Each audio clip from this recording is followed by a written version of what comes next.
शनि देव के बारे में प्रेरक जानकारी। ओम श्री हरिओम।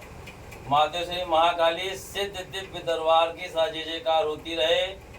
ओम नमो भगवते शनिश्चाय शूरपुत्राय नमः। ओम सम शनिश्चाय नमः। शनि देव का नाम आते ही व्यक्ति परेशान हो जाता है। यदि किसी कारण से उसको ये पता चल जाए कि तुम्हारे ऊपर शनि की दशा चल रही है, ढैया चल रही है, साढ़े साती चल रही है, तो वो भय से आहत हो जाता है, जबकि ऐसा नहीं है। शनि किसी को अकारण परेशान नहीं करते हैं, ना ही किसी को वो अकारण कोई हानि पहुंचाते हैं। शनि कम से कम सवा पहर और अधिकतम दंड 7.5 वर्ष तक देते हैं। मनुष्य के जीवन में अधिकांशतः शनि की साढ़े साती लगभग 3 बार ही आती है। शनिदेव सूर्य के पुत्र हैं, परंतु शनि और उनके पिता सूर्य में कभी नहीं पटी। इसका कारण शनिदेव की माता सुवर्णा, जो सूर्यदेव का ताप नहीं सहन कर पाई और अपनी छाया छोड़कर अपने यहाँ वापस चली गईं। छाया के कारण शनिदेव जब उत्पन्न हुए तो काले वर्ण के थे। इसके कारण सूर्यदेव ने उन्हें अपना पुत्र तक मानने से मना कर दिया था। शनि और सूर्य में सबसे बड़ी दुश्मनी का कारण यही है। शनिदेव शुरू से ही उदंड प्रवृत्ति के थे।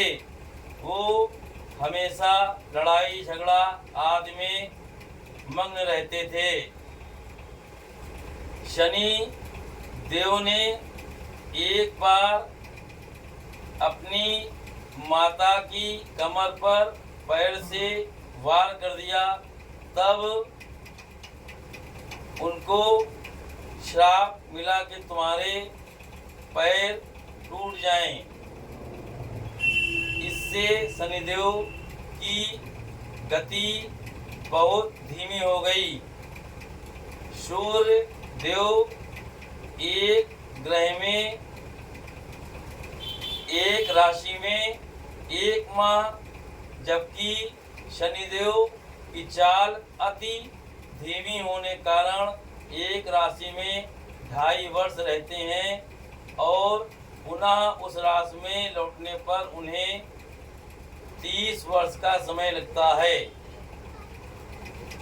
शनि देव के बारे में मनुष्य को ना भयभीत होना चाहिए, ना ही उनसे परेशान होना चाहिए। यदि मनुष्य कोई अधर्म असत्य का कार्य नहीं करता है तो शनि का दंड बहुत ही कम मिलता है। शनिदेव सबसे ज़्यादा दंड अधर्म मार्ग पर चलने वाले, असत्य कार्य करने वाले पर ही करते हैं। एक बार शनिदेव की वजह से इतना ज़्यादा सूर्यदेव परेशान हो गए कि उन्होंने शिव जी से प्रार्थना की कि शनिदेव को समझाएं। जब शिव जी ने शनिदेव को समझाया तो शनिदेव ने उल्टा उन पर प्रहार कर दिया। इससे सूजी और परेशान हो गए। बाद में शिव जी ने जब अपना त्रिनेत्र खोला तो शनिदेव ने अपनी वक्रदृष्टि डाली। इसके कारण उनको और अधिक पीड़ा उत्पन्न हुई। तब शिव जी ने त्रिशूल का प्रहार शनिदेव पर करना चाहा। तब शनि के प्रति पिता का मोह जागा और उन्होंने शिव जी से प्रार्थना की, हे शिव जी, आखिर ये मेरा पुत्र है, इसे आप क्षमा करें। तब शिव जी ने कहा ठीक है, और शनि के इस व्यवहार के कारण वो इधर उधर लोगों को मारता पीटता था। उन्होंने दंडाधिकारी नियुक्त कर दिया। शनि के भाई यमराज, वो भी काले हैं, उनको यमलोक का स्वामी, और शनिदेव की बहन यमुना है, जिन्हें कालिंदी कहा जाता है, वो भी काले वर्ण की हैं। शिव जी ने शनिदेव को ये वरदान दिया कि देश नगर वृक्ष दीप देवदानों आदि भी तुम्हारी दृष्टि पड़ने पर समूल नष्ट हो जाएंगे,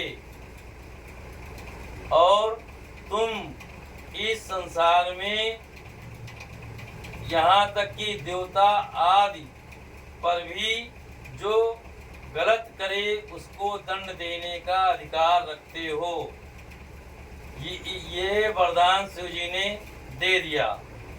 इसके कारण ही शनिदेव दंडाधिकारी बने, और वो गलत कार्य करने वाले हर उस मनुष्य और देवता आदि तक को दंड देने से नहीं चूकते हैं। एक प्रसंग है, एक बार गणेश जी का जन्मोत्सव चल रहा था। वहाँ पर सभी देवी देवता आकर के गणेश जी को आशीर्वाद दे रहे थे। तभी गणेश जी की नज़र दूर खड़े शनिदेव पर पड़ी। उन्होंने शिव जी से कहा, पिताजी देखिए, शनिदेव तो वहाँ दूर खड़े हैं और आ करके हमें आशीर्वाद भी नहीं दे रहे हैं, पता नहीं क्यों। तब शिव जी उठे और शनिदेव के पास पहुँचे। शनिदेव ने जैसे देखा शिव जी को, तुरंत कहा, गुरुवर प्रणाम। तब शिव जी ने कहा, शनिदेव क्या बात है, तुम आकर के गणेश जी को कोई आशीर्वाद नहीं दे रहे हो और ना ही उस सभा में आ रहे हो। तब शनिदेव ने कहा, हे शिव जी, मैं इसलिए वहाँ नहीं आया कि कहीं मेरी वक्रदृष्टि आप पर न पड़ जाए। तब शिव जी ने सोचा, ऐसा कैसे? शिव जी ने थोड़ा रुक करके कहा, ठीक है। तब शनिदेव बोले, गुरुवर, मैं आज जाता हूँ और कल सुबह मैं अवश्य आऊँगा। शनिदेव वहाँ से चले गए। शिव जी थोड़ा सा विचलित हुए कि शनिदेव पता नहीं क्या करे, आगे बढ़े। वहाँ नारद जी खड़े थे। नारद जी ने पूछा, भगवान क्या हुआ? तब उन्होंने शनिदेव द्वारा कही बातें बताई। तब नारद जी बोले, हे भगवान, आप बहुत ही भोले हैं और बिना सोचे समझे ही सभी को वरदान दे देते हैं। आपने ही भस्मासुर को वरदान दिया, जो आप ही के ऊपर वरदान को आजमाने के लिए झपटा, और आपने ही शनिदेव को ये वरदान दिया कि देव दानव यक्ष किन्नर नगर वृक्ष दीप, और आपने आदि भी लगा दिया कि दृष्टि पड़ जाने पर समूल नष्ट हो जाएंगे। और हे भोलेनाथ, आप ही याद हैं। शिव जी वहाँ से चले गए और कार्यक्रम में शामिल हो गए।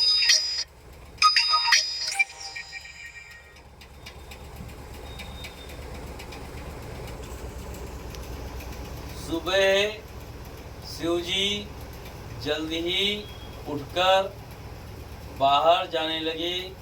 तब पार्वती जी बोली, भगवान आज बहुत जल्द सुबह ही आप जा रहे हैं। तो शिव जी ने कहा, हाँ थोड़ा विशेष कार्य है, इसके लिए मैं बाहर जा रहा हूँ। और शिव जी प्रातःकाल ही प्रस्थान कर गए। थोड़ी देर बाद शनि देव आए। उन्होंने इधर उधर देखा परंतु शिव जी को नहीं पाया। तो माता पार्वती से बोले, माता पिताश्री या गुरुवर कहाँ हैं? तब पार्वती जी बोली, वो तो किसी विशेष कार्य से बाहर गए हैं, तुम कैसे? तब शनिदेव ने कहा, मुझे शिव जी ने बुलाया। तब माता पार्वती बोली, तुमको कौन बुलाता है? तब शनिदेव ने कहा, ठीक है माता, मैं यहीं बैठता हूँ और गुरुवर के आने का इंतजार करता हूँ। उधर शिव जी जंगल की तरफ पहुँचे। वहाँ देखा हरी हरी घास, वातावरण बहुत ही सुखमय हरियाली भरा लगा। तो शिव जी के मन में आया, क्यों ना मैं हाथी बन जाऊं, और यदि मैं ऐसा करता हूं तो शनिदेव मुझको देख भी नहीं पाएगा। और शिव जी हाथी बन गए और हरी हरी घास का आनंद लेने लगे। लगभग सवा पहर बीतने के बाद शिव जी पुनः अपने रूप में आ गए और घर की तरफ वापस चल दिए। वहाँ जाकर देखा कि शनिदेव बैठे हैं। शनि तुरंत खड़े हो कहा, गुरुवर मैं सुबह से बैठा हूँ, आप कहाँ चले गए थे?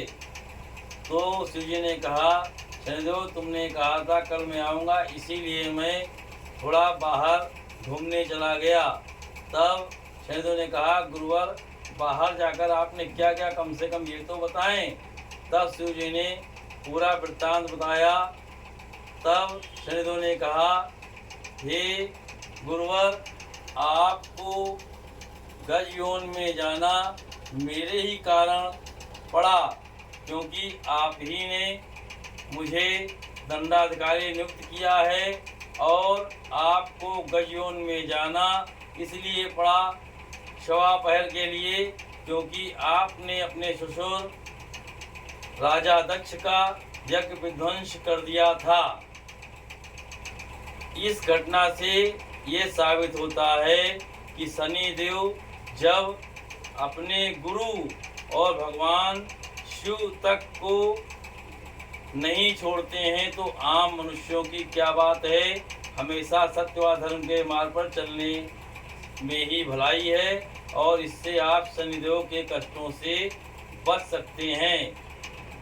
एक और प्रसंग आता है, शनिदेव के दंड के कारण ज़्यादातर लोग शनिदेव की पूजा करने लगे और माता लक्ष्मी की पूजा थोड़ी कम करने लगे। कहा कि यदि हम कितना भी धन कमा लें, परंतु यदि शनिदेव का दंड चालू हुआ तो ये धन कोई काम का नहीं रहेगा। एक दिन माता लक्ष्मी और शनिदेव में मुलाकात हुई तो माता लक्ष्मी ने कहा, शनिदेव मैं तुमसे बड़ी हूँ। तब शनिदेव ने कहा, नहीं माता लोग मेरे डर के कारण मेरी सबसे ज़्यादा पूजा करते हैं। लक्ष्मी जी ने कहा नहीं, धन के कारण मेरी सबसे ज़्यादा पूजा होती है। तब दोनों ने कहा चलियो ठीक है।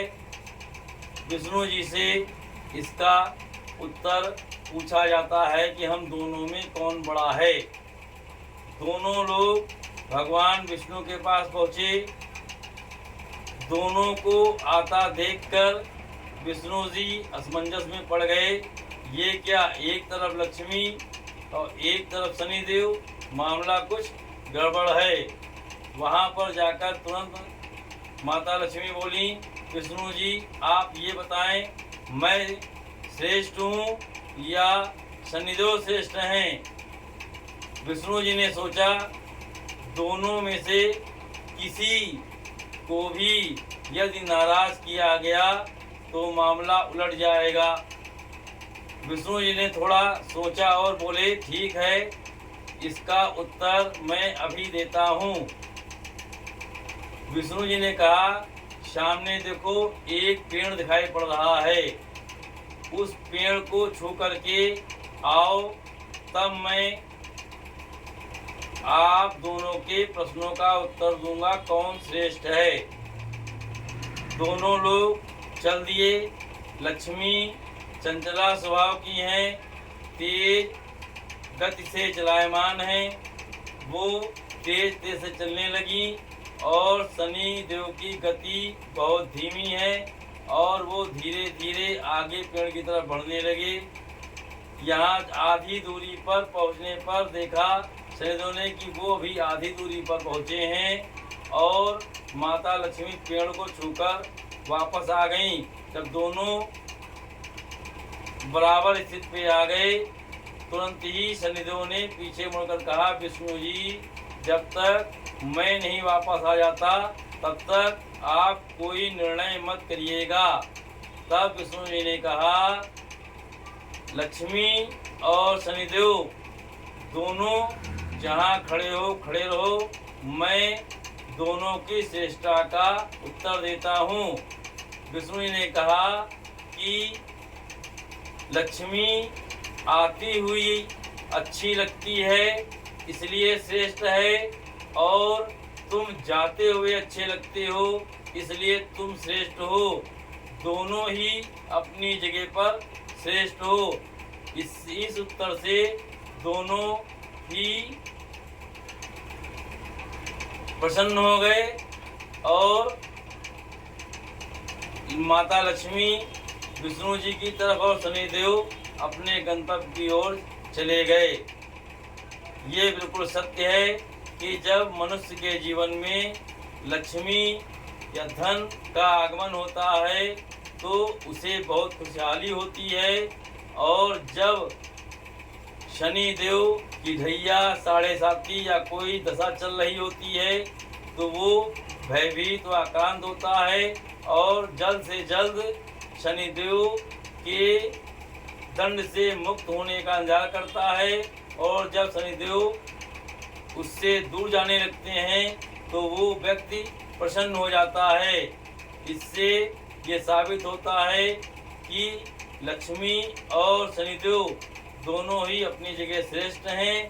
लक्ष्मी का आना शुभ होता है और शनिदेव का जाना शुभ होता है। ओम सं शनिश्चराय नमः। ओम नमो भगवते शनिश्चराय शूरपुत्राय नमः। हमारी बातें यदि आपकी समझ में आती हैं, हो सकता आई हो तो बहुत अच्छा है। यदि कोई त्रुटि रह गई हो तो उसके लिए हम क्षमा प्रार्थी हैं। ओम श्री हरिओम। माते श्री महाकाली सिद्ध दिव्य दरबार की जय जयकार होती रहे।